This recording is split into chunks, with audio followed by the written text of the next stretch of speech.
Dear students, in today's chapter I am going to teach you figures of speech, means अलंकार। अलंकार की संख्या वैसे तो बहुत सारी हैं, but in your course only 7 figures of speech have been prescribed. Simile यानी उपमा अलंकार, मेटाफर रूपक अलंकार, पर्सनिफिकेशन मानवीकरण अलंकार, एपस्ट्रॉफी संबोधन अलंकार, ऑक्सीमोरन विरोधाभास अलंकार, हाइपरबोल अतिशयोक्ति अलंकार और ओनोमेटोपोइया ध्वनि सूचक अलंकार। And if you want to remember the name of all these figures of speech in a simple word, अगर इनका हम सिंपल तरीके से नाम याद करना चाहें तो बस आपको एक वर्ड याद करना होगा। ये सबसे बड़ा ट्रिक है जिसके द्वारा हम याद कर सकते हैं। That the word is shampoo. अगर हम शैम्पू शब्द को याद रखें तो हम बड़े आराम से इन सभी 7 फिगर ऑफ स्पीच के नाम याद कर सकते हैं। S refers to simile, H for hyperbole, M for metaphor,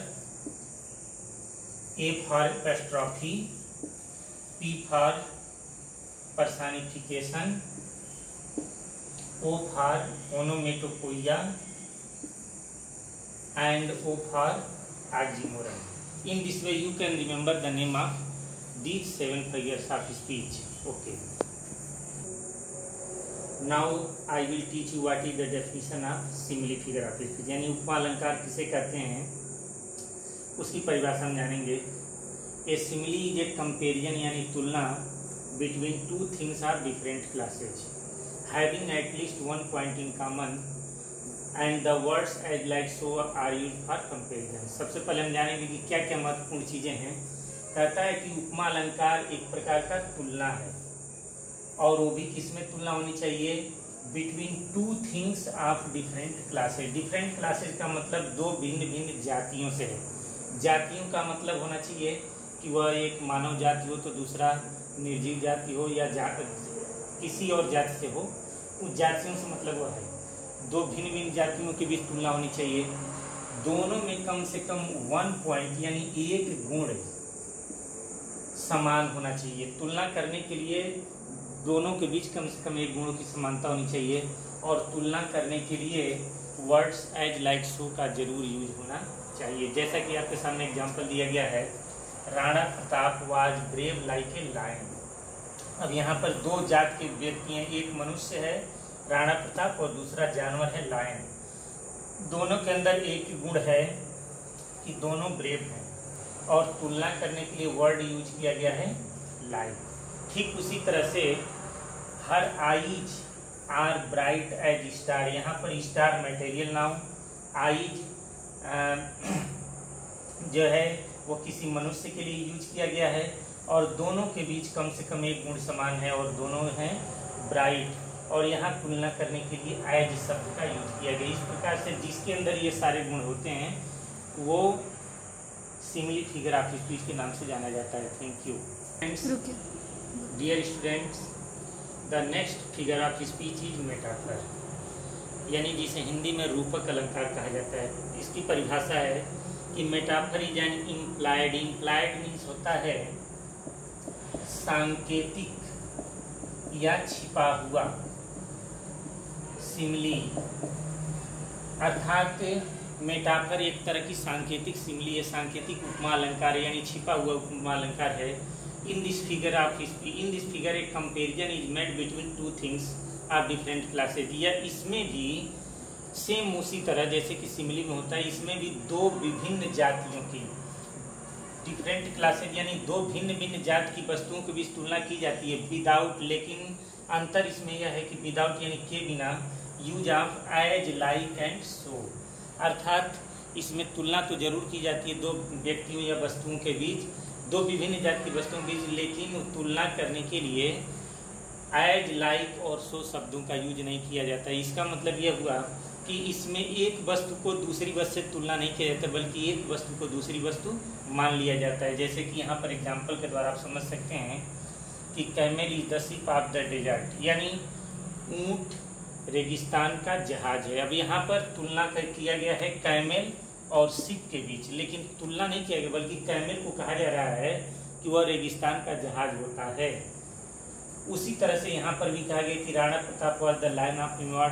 अभी सिमली में आपने देखा, उसमें कहा गया था कि राणा प्रताप शेर की तरह बहादुर है, लेकिन यहाँ कहा जा रहा है कि राणा प्रताप शेर की तरह बहादुर नहीं, बल्कि वह स्वयं मेवाड़ के शेर हैं। जिस तरह जंगल का राजा शेर होता है, उसी तरह वो मेवाड़ के राजा राणा प्रताप है, जो शेर की तरह बहादुर है। और तीसरा एग्जाम्पल दिया गया कि life is a bed of roses, कि जीवन गुलाबों की सेज है, यानी जीवन गुलाबों के सेज की तरह नहीं, बल्कि यहाँ पर यह कहा जा रहा है कि जीवन जो है गुलाबों की सेज है।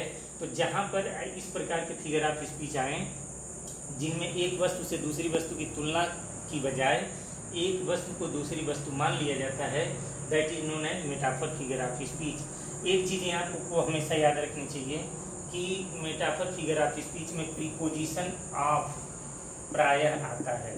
जैसा कि आप देख लीजिए, आप यहाँ पर भी आप आया है, यहाँ पर भी आप आया है, ये आपको पहचानने में बहुत मदद करेगा। Okay, now dear students, I am going to teach you the third figure of speech, personification, यानी मानवीयकरण अलंकार, जिसे शायद आप हिंदी में भी पढ़े होंगे। इसकी परिभाषा है कि in this figure of speech inanimate. Inanimate का मतलब होता है निर्जीव, यानी जो मृत हो, और अब्स्ट्रैक्ट आइडियाज यानी भाववाचक विचार, भाववाचक विचार। तो इस अलंकार में निर्जीव हो या भाववाचक विचारों को हम एक पर्सनालिटी दे देते हैं। पर्सनालिटी मतलब रूप या व्यक्तित्व दे देते हैं। अर्थात इस अलंकार में हम देखते हैं कि भाववाचक विचारों का इस प्रकार से वर्णन किया जाता है मानो कि वह सजीव हों और वो सजीव की तरह काम करते हों। जैसे यहाँ पर देखिए दिया गया है अपॉर्चुनिटी। अपॉर्चुनिटी मीन्स क्या होता है? अवसर। अब यहाँ कहा गया है कि opportunity knocks at the door but once, यानी अवसर केवल एक बार दरवाजे खटखटाता है। यानी अवसर को एक ऐसा रूप दिया गया है कि जैसे मानो वो दूध वाला हो या पेपर वाला हो, जिस प्रकार या कोई मेहमान हो, जिस तरह से वो आता है और एक बार दरवाजा खटखटाता है और अंदर जो व्यक्ति होता है उसे अपना सामान देता है और चला जाता है। यहाँ पर अवसर को बिल्कुल व्यक्ति की तरह कंपेयर किया गया है कि ये अवसर आता है और दरवाजा खटखटा करके और वो चला जाता है। फिर कहा गया कि एक्सपीरियंस, ये भी भाववाचक विचार है। एक्सपीरियंस जिसे हम कभी देख नहीं सकते, लेकिन यहाँ पर कहा गया है कि experience is the best teacher, यानी अनुभव जो होता है वो सबसे अच्छा गुरु होता है। उसी तरह से लव इज ब्लाइंड, ये तो अक्सर लोग कहते हुए लोगों के मुँह से सुना जाता है कि लव इज ब्लाइंड, लेकिन प्रेम जो दिखाई नहीं देता है फिर भी हम उसे कहते हैं कि लव इज ब्लाइंड, प्यार अंधा होता है। तो ये कुछ इसके विशेष गुण होते हैं जो इस अलंकार को सुदृढ़ रूप प्रदान करने का कार्य करते हैं। Okay, now I am going to teach you apostrophe, यानी संबोधन अलंकार। संबोधन का मतलब ही होता है पुकारना, किसी को संबोधित करना। इन this figure of speech dead, absent or abstract ideas are addressed as if they were present before the speaker, जिसका मतलब हुआ कि इस अलंकार में किसी मरे हुए व्यक्ति को, absent यानी जो अनुपस्थित हो, कोई मीटिंग हो जिसमें वो व्यक्ति आया न हो, या abstract ideas यानी भाववाचक विचारों को जिसे हम देख नहीं सकते सिर्फ महसूस कर सकते हैं, उन विचारों को, किसको मरे हुए को, अनुपस्थित को या भाववाचक विचारों को ऐसे पुकारा जाता है जैसे मानो कि एड्रेस मीन्स पुकारना, यहाँ पर एड्रेस का मतलब पता नहीं, तो उनको ऐसे पुकारा जाता है एज इफ, यानी मानो कि they were present before the speaker, जैसे मानो कि वो बोलते समय जो वक्ता बोल रहा है ऐसे लगे कि उसमें वो जो मरे हुए हैं, जो अनुपस्थित हैं या जो भाववाचक विचार हैं, ऐसे लगे कि वो वक्ता के समक्ष उपस्थित हों।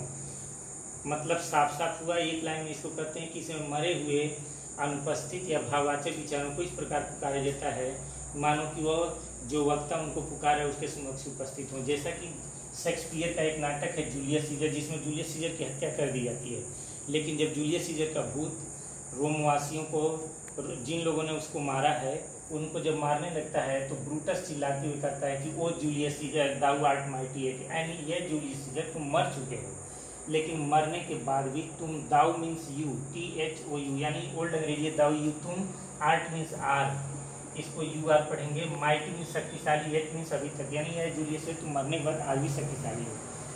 अब ये इस लाइन में जरा देखिए, O Milton thou shouldst be living at this tower, ये वर्ड्सवर्थ ने कहा है। इस सब ये लाइन अपने पोएम द लंदन या लंदन द सेम में वर्ड्सवर्थ ने कहा है कि ऐ मिल्टन, दाउ यानी तुम्हें अभी इस समय जिंदा होना चाहिए। इससे साफ पता चलता है कि मिल्टन बहुत पहले मर चुका है। यहाँ पर शेक्सपियर के नाटक हेमलेट में कहा गया कि फ्रैलिटी दाई नेम इज वुमन, ऐ बेवफाई तुम्हारा नाम औरत है। यानी बेवफाई जो कि भाववाचक विचार हो उसको ऐसे पुकार रहा है जैसे लग रहा है कि उसके सामने वो स्त्री के रूप में खड़ी हो और वो एक बेवफाई स्त्री के रूप में हो। Thank you. Dear students, I am going to teach you now the 5th figure of speech of your book and the name is oxymoron यानी विरोधाभास अलंकार। विरोधाभास का मतलब ये है कि जिस वाक्य में विरोध उत्पन्न होता है। इसकी परिभाषा ऐसे है कि in this figure of speech two opposite, opposite मतलब उल्टा यानी विपरीत, क्वालिटीज यानी विपरीत गुण ऑफ द सेम पर्सन, एक ही व्यक्ति के विपरीत गुणों को, दो विपरीत गुणों को, या थिंग यानी किसी चीज के या व्यक्ति के दो विपरीत गुणों का वर्णन किया जाता है। यह बहुत ही सिंपल सा फिगर ऑफ स्पीच है, लेकिन इसके बहुत ही महत्वपूर्ण अर्थ होते हैं। इसमें एक ही व्यक्ति के दो विपरीत गुणों को दो विपरीत गुणों को बताया जाता है, जो एक बहुत ही रोचक घटना के बारे में बताते हैं। जैसे यहाँ पर दिया गया कि he is an ideal busy. Ideal means होता है बच्चों आलसी, और बिजी मीन्स होता है व्यस्त। अब कोई व्यक्ति कैसे आलसी भी हो सकता है और व्यस्त भी हो सकता है, तो इसका सीधा सीधा उदाहरण यह है कि वह काम करने में व्यस्त नहीं है, बल्कि वो अपने आलसपन में व्यस्त है। किसमें व्यस्त है? अपने आलसपन में। यहाँ पर तो इसका अर्थ क्लियर हो जाएगा कि वो किसी काम में व्यस्त नहीं, बल्कि अपने आलसपन में व्यस्त है। Life is bitter sweet. Bitter means होता है कड़वा और स्वीट मीन्स होता है मीठा। ये हम सब लोग जानते हैं कि जिंदगी जो है वो क्या है, तीखी और मीठी है। यानी तीखा मतलब दुख और मीठा मतलब सुख। जीवन में दोनों बातें सही हैं। इसी तरह से हम और भी एग्जाम्पल दे सकते हैं कि he is wisest foolish, this is an open secret, यानी ये खुला रहस्य। खुला रहस्य का मतलब क्या हुआ कि वो रहस्य भी हो और खुला भी हो। इसका मतलब क्या हुआ कि एक ऐसा रहस्य जो सबको पता भी हो लेकिन सब लोग एक दूसरे से कहते भी ना हो, तो वह एक ओपन सीक्रेट हो जाए। इस तरह से बहुत सारे एग्जाम्पल होंगे। उसके बाद हम आते हैं इसमें हाइपरबोल यानी अतिशयोक्ति। अतिशयोक्ति का मतलब होता है किसी बात को बहुत ज़्यादा बढ़ा चढ़ा करके करना। इसका इस फिगर ऑफ स्पीच का डेफिनेशन है कि इस अलंकार में objects are described better. Better comparative degree है आर वर्स, यानी गुड नहीं बताया जाता है, गुड से बेटर। यानी किसी भी चीज़ को या तो बेहतर बताया जाएगा नहीं तो और खराब। जितना है हायर आर लोअर, यानी जितना है उससे या तो अधिक ऊंचा या उससे अधिक नीचा दिखाया जाएगा। देन दे रियली, रियली मतलब वास्तव में आर। यानी इस फिगर ऑफ स्पीच का मतलब हुआ कि इस अलंकार में किसी भी व्यक्ति या वस्तु या किसी भी घटनाक्रम की वास्तविक स्थिति से या तो खूब बढ़ा चढ़ाकर अथवा खूब घटा करके उसका वर्णन किया जाता है। जैसे यहाँ पर देख लीजिए, she wept an ocean of tears. Ocean means होता है बच्चों महासागर, यानी वो कितना रोई, इतना रोई कि वो महासागर भर गए, जो कि एक हाइपरबोल है। आप इसको समझ सकते हैं कि वो इतना रोई कि उससे महासागर भर गए। फिर है ए रिवर ऑफ ब्लड, यानी खून की नदी, फ्लोड इन द बैटलफील्ड, यानी युद्ध के मैदान में इतना भीषण युद्ध हुआ कि खून की नदी बह गई। अभी अतिशयोक्ति है। यह जरूर है कि युद्ध हुआ होगा, विकराल हुआ होगा, लेकिन क्या खून की नदी संभव है? लेकिन हम हाइपरबोल दिखाने के लिए, ताकि उसकी विकरालता का अंदाजा लगा सकें, हम वर्णन कर सकते हैं कि river of blood, N ocean of tears. इस तरह से जिस अलंकार में बहुत सारी बातों को खूब बढ़ा चढ़ाकर वर्णन किया जाता है उसे हाइपरबोल फिगर ऑफ स्पीच कहा जाता है। उसके बाद हम पढ़ेंगे last figure of speech, ओनोमेटोपोइया। Figure of speech of your text book is ओनोमेटोपोइया, ध्वनि सूचक अलंकार, जिसकी परिभाषा है इन this figure of speech sound suggest meaning of the word, यानी जिसका मतलब ये हुआ कि इस अलंकार में शब्द का जब अर्थ निकाला जाता है तो वह किसी न किसी ध्वनि को सुझाव देता है। यानी मतलब शब्द जो होता है वो ध्वनि के लिए उपयुक्त तो प्रयोग किया गया होता है। जैसे कि बीज, हम बीज मीन्स होता है मधुमक्खियाँ, और हम मीन्स होता है भनभनाना, यानी मधुमक्खियों की किसकी आवाज़? भनभनाने की आवाज़। इसमें उत्पन्न होती है। The snake, hiss a snake में सांप, और हिप्स मीन्स फुफकारना। The eye chatter, chatter chatter chatter means होता है कल कल की ध्वनि। यहाँ पर आई नदी है, और नदी, ये पोइटिक लाइन है जिसे टेनिसन ने लिखा है। ब्रेक ब्रेक ब्रेक नामक पोएम से ये लिया गया है। और ब्रेक ब्रेक ब्रेक उस पोएम का नाम है जिसमें वो नदी बह रही है और बहते हुए कह रही है कि जब मैं बहती हूँ, आया जाए फ्लो, फ्लो मीन्स बहना, जब मैं बहती हूँ तो मैं बहते बहते कल कल की ध्वनि करती हूँ। तो इन तीनों फिगर आप इसमें में देख रहे हैं कि वे शब्द जो ध्वनि उत्पन्न करने का काम कर रहे हैं, उन्हें ही हम ओनोमेटोपोइया फिगर ऑफ स्पीच के नाम से जानते हैं। This is your figures of speech, and you have studied about all these 7 figures of speech. Now you have to revise them and do your homework. Okay, thank you.